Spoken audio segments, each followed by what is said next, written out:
Hey guys, Tarke and a cat with some updates to the Blink Mirror Arrow character. Now, I have to say that off the bat, this build is still working. We're now in Cruel, nothing that fancy, but this build just keeps on giving, and this might be my new favourite character ever. Now, we've made a few changes to it, and the big thing that... Okay, so let's backtrack. Let's go.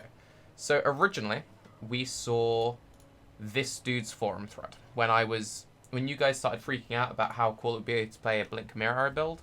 I did research. This was the best build that I could find, and I used this to base a lot of my core ideas around.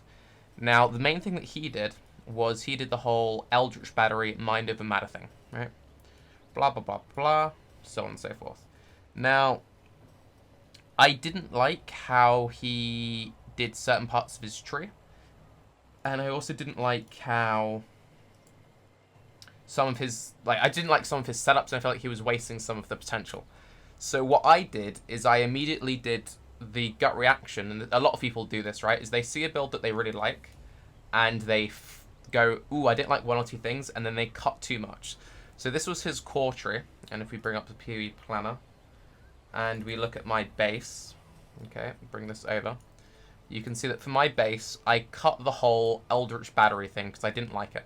Because I thought, this whole Eldritch Battery mind over matter thing, I can see why you're doing it, but I didn't like how much he invested into Shadow Start to not get that much out of it. I felt like he was over-investing, so I cut that. And you'll see that on my tree, I instead invested those points into minion damage, so on and so forth, and came out with a much lower point on the build. Now, I've been playing around with this whole Pierce chain idea. If you've seen the last video, if you haven't, go back and watch that now, please. And I mess around with chain, but I just prefer Pierce. The chain, you lose too much damage, whereas with the Pierce, you just get that really juicy DPS. You don't need to swap out gems for a single target. It just feels good. So then it was a case of, well, I really just want to use a drill neck. If I'm running Pierce, I want to run drill neck. So how can I get over to this point of the tree? Because again, projectile weakness, well, it gives you 100% Pierce. It doesn't give you 100% increased damage with the drill neck. You only get the 60%, 50 from the Pierce gem, then 10% from an uncorrupted drill neck. So it just felt bad that I was missing out on damage. And I was really unsure about what I want to use for my quiver. Did I want to use rearguard for some block chance, or did I want to use just a good rare with elemental damage? And again, Mirror and Blink Arrow, they only scale off of your weapon and your quiver. They ignore everything else on your gear. So if your ring has amazing ele damage, weapon elemental damage, they ignore that. The only things they scale off is minion damage, and then they use your weapon, they use your bow. Okay. So I was also, while leveling, struggling a little bit with mana sustain. And I was just about making it work with Elrion Jewelry, but then as I started replacing my Elrion pieces just for like rares to get my resist up as I entered into Cruel, I thought, hang on, I'm going to have to really think about how I'm going to solve this mana problem now. Otherwise, I'm going to be too far into the character. I'm going to have to respec back into Eldritch Battery, mind over matter. So I was thinking about, okay, well, what can I do? How can I make this work? And then I went back to the core guide. I played around with EB a bit, and I'll show you in action. Eldritch Battery does work really well for this kind of a character.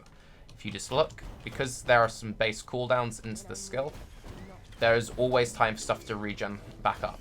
And I'll also just run up to the next waypoint so you can sort of see the build in action and get an idea of just kind of how it works. So you just sort of get some mirrors out, get Flesh Offering, and then you kind of just go crazy. And you'll see that there's never any mana issue. Now, this isn't anywhere near this build's full potential. It's missing a lot. This build will be making use out of EE, so on and so forth. Get more power out of the summons. And yeah, but right off the bat, you can see it does pretty good single target damage. It cleans up breaches surprisingly well. And it's just a very smooth leveling experience for a summoner. Now, the one thing that I really dislike off the bat about using the Eldritch Battery thing is you miss out on health regen. That feels terrible. Not having health regen, I really dislike in a build which cannot leech. So that's just something that I'm going to have to come to terms with and supplement that with just having a very good HP pool and so on and so forth. Very easy to do once I put mind over matter into the build. Right now, mind over matter isn't in the build. I'm just doing Eldritch Battery and nothing else because I haven't quite got enough energy shield on my gear to make use of, you know, MoM. So we did some big tree works. I'll get to the waypoint, then I'll show you those. And after the tree works, I'm very happy. And once I get 100% pierce, which I'll have, without having to use projectile weakness, it means I can then use more defensive curses. Having more defensive curses help layer the defense of this build. This build will have roughly 200-ish% HP. It will have Mind Over Matter with about 1 to 2k mana, so that will get added onto the HP. And we will have, ideally, Tri-Curse with Elemental Weakness, Temp Chains, and Enfeeble. So with all of that in mind, what does my new tree look like? It looks like this. Will you sell for 40C? Oof. Me at 45 and you got the deal. Come on, Danny Jr. Pop jump. Setting my Void Walkers off. They're really nice. Like with the Leech enchant, 45C is a steal. It's getting a good deal there. Come on.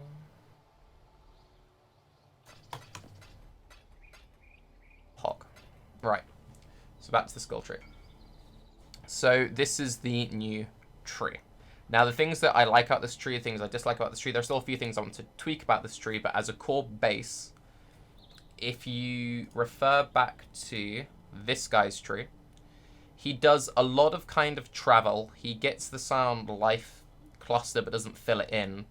He gets all this flower stuff but doesn't get this flower stuff. He doesn't get any minion damage on the tree, and he cuts all the minion damage on the tree to get over to Shadow. But then he doesn't really make good use of Shadow. There's not much point traveling this way. It makes sense why you want these hybrid clusters, because the second you add Eldritch Rally, Mind Over Matter, these hybrid clusters become amazing because it scales both your life and your energy shield, which is also your life. So it becomes very, very efficient. However, coming down this way, something feels bad.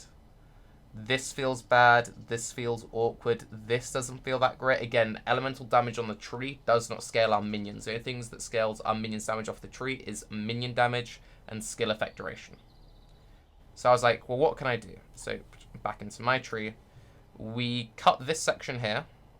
And these points we've used to reinvest to get this full life wheel. This is a better net gain than getting this. We cut all of this rubbish here to then spend the points coming down this way. So here you spend 3 points traveling to get to 20% life, but here you spend 4 points traveling to get to 20% life, but then get access to Pierce. You have access to another 2-point jewel. One other thing that I like about this is, since I'm playing around Tri-Curse, the way I would achieve Tri-Curse is have a pair of gloves, which would be corrupted with either Ele Weakness or Temp Chains on hit. That way I can have Split Arrow with Curse on hit, and then Enfeeble on whichever curse I'm missing. Another thing which I like about having the Pierce this way is this build doesn't get any increased AoE, and with the previous setup, we didn't have any inbuilt Pierce ourselves. The only Pierce we had was coming off the Proj Weakness. So when it came to cursing would be very awkward. Because we don't have much AoE, using Rain of Arrows to curse would be tiddly. It wouldn't really do much. It's like teeny weeny little curse. That doesn't feel good. And in breaches, you need to kind of curse everything. Then using Split Arrow without any inherent pierce feels bad, because it would just hit like 4 mobs and be like, brilliant. So you'd have to hit once to hit 4 mobs, and then that would apply Proj Weakness, so you'd then have a chance to maybe pierce those. This way you can use Split Arrow. You still don't have 100% pierce on your Split Arrow, so it's not perfect, but you would have 60% pierce coming from the pierce damage, the pierce chance here, and the 10% pierce on the drill neck. And 60% pierce is much better than nothing. You can make 60% pierce work for you, and most of the time the only things you really need to pierce are scary things. So rares, you don't need to, be cursing white mobs. So you have the usual gameplay of doing jump, jump, and then in the downtime, fire off 1 split. It covers most of the screen. Jump, jump, fire off 1 split. Jump, jump, fire off 1 split. Another thing that I've done sort of make this build more of my own and make better use of the ascendancy options was I wanted a way to incorporate zombies into the build because of Fleshbinder. You and your minions have 1% additional physical damage. Now you can see in his one, he was just using the extra 1 point to get the minion damage here because he didn't really know how to incorporate zombies into the build in a meaningful manner. And again, I'm not bashing this dude's build. This build is the core of mine. It's just I'm looking at his and seeing what I can do different. That's the thing that whenever it comes to Path of Exile, it's much easier to see the flaws in someone else's build than it is in yourself, because it's like if you have anything in life, if you're stuck on something, you ask someone for help, they see things you don't. So anyway, my point being, Daradar, you're still a bro. You'll probably never watch this, but anyway. So what we get to do now is pick up Fleshbinder, which gives you and your minions 1% additional physical damage for each zombie you own, and pick up this one node here, giving our minions 1.5% life regen.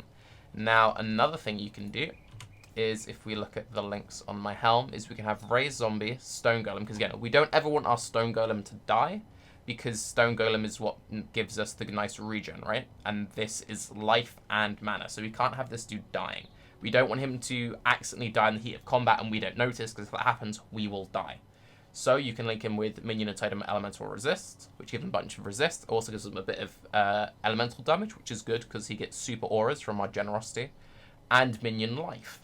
And then you go, okay, well, we've got a floating socket. Well, if we just throw zombies in there, then we suddenly have these really tanky zombies who, from this one node here, will have natural regen, so we're not going to have to constantly summon them. And we have access to loads of minion life, loads of minion damage. We have access to loads of minion life, minion damage. And suddenly having to travel through minion life to get to the good damage nodes, like here, for example. Having to get this one minion life node feels bad because we don't need it on our blinks. But to get the nice juicy damage behind it suddenly feels good because this minion life is making our zombies more effective at just being meat shields. And it's giving us mitigation. So ideally, I would like to cut enough points, it could just be from the form of cutting jewels, to pick up this cluster completely, just to get maybe another zombie here, that'd be another 1% mitigation. Pick up these 15% damage nodes flying around. I would also like to get Hexmaster, and I would also like to get Skittering Runes. If you're running Tricurse and you're touching both curse wheels, it's stupid not to get them really. So what I might do is pick up both of these curse wheels. This 20% aura effectiveness feels really good because that's a big part of our damage, but I don't think that is as efficient as getting this aura stuff. So ideally we'd pick that and that up. We have enough life that we could afford to cut 2-point jewels, but cutting 2-point jewels feels terrible. These flask nodes are the best nodes in the tree, so cutting these feels pretty terrible. We can't cut duration. Maybe cutting this bottom wheel, but duration is just so important that I don't think we could justify it. If we could get away with cutting this bottom wheel, that would suddenly give us so much flexibility into the tree, because it would then let us fill in all of these jewels, which feels really good, man. And it then gives us points to fill in stuff like minion damage. But as a core-based concept, this is kind of what we're rocking with. This is what I'm going to build around. This is what I'll play with. And we'll just have to see where the build takes me from there. I'll keep you guys updated as I keep progressing this character. I'm Tarke, the cat's peaced out. Have a good day. Bye-bye.